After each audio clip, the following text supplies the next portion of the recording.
यह कहानी समुद्र मंथन की दिव्य गाथा है, जहां देवों और असुरों ने अमृत प्राप्ति के लिए मिलकर प्रयास किया। भगवान विष्णु देवताओं और असुरों के बीच खड़े हैं। वे अमरता प्राप्त करने के लिए समुद्र मंथन का विचार प्रस्तुत कर रहे हैं। दोनों पक्षों में तनाव और अविश्वास के बावजूद वे सहमत होते हैं कि अमृत की प्राप्ति के लिए साथ मिलकर प्रयास करेंगे। देवता और असुर विशाल मंदराचल पर्वत को समुद्र में ले जाकर उसे मंथन दंड के रूप में उपयोग करने के लिए उठाते हैं। चारों ओर दिव्य बादल हैं और ब्रह्मांडीय समुद्र फैला हुआ है। यह दृश्य अत्यंत भव्य और अलौकिक है। मंदराचल के चारों ओर वासुकी नाग को लपेटा जाता है। देवता वासुकी की पूंछ पकड़ते हैं और असुर उसका फन पकड़ते हैं। दोनों पक्ष समुद्र को मंथन करने के लिए तैयार हो जाते हैं। देवता और असुर वासुकी को विपरीत दिशाओं में खींचते हैं। पर्वत घूमने लगता है और समुद्र में जोरदार हलचल मच जाती है। आकाश में दिव्य प्रकाश फैला है और पूरा दृश्य अत्यंत ऊर्जा से भर जाता है। मंदराचल भारी होने के कारण समुद्र में डूबने लगता है।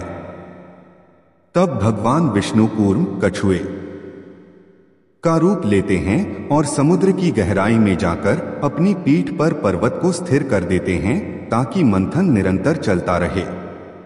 मंथन के दौरान समुद्र से अनेक दिव्य वस्तुएं और रत्न निकलते हैं। कामधेनु गाय, ऐरावत हाथी, देवी लक्ष्मी और कौस्तुभ मणि, ये सब देवताओं द्वारा ग्रहण किए जाते हैं और ब्रह्मांड में दिव्यता फैलती है।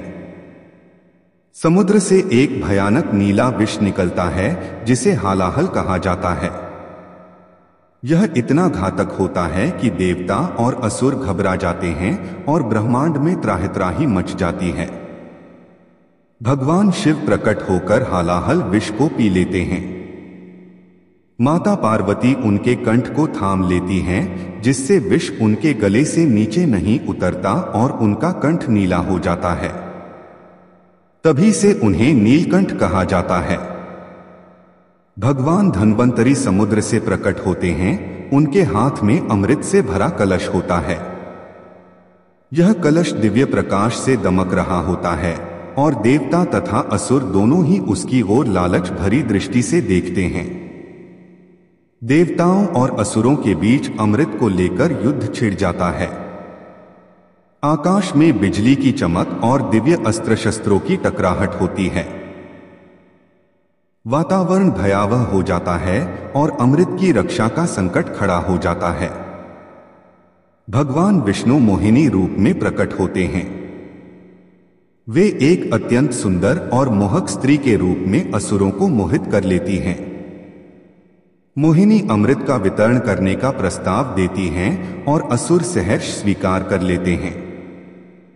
मोहिनी चतुराई से अमृत केवल देवताओं को पिला देती हैं। जब देव और असुर अमृत के पीछे दौड़ते हैं, तब कलश से अमृत की कुछ बूंदें पृथ्वी पर गिर जाती हैं। प्रयागराज, हरिद्वार, उज्जैन और नासिक में ये स्थान आज भी तीर्थ के रूप में पूजे जाते हैं और वहां कुंभ मेले का आयोजन होता है।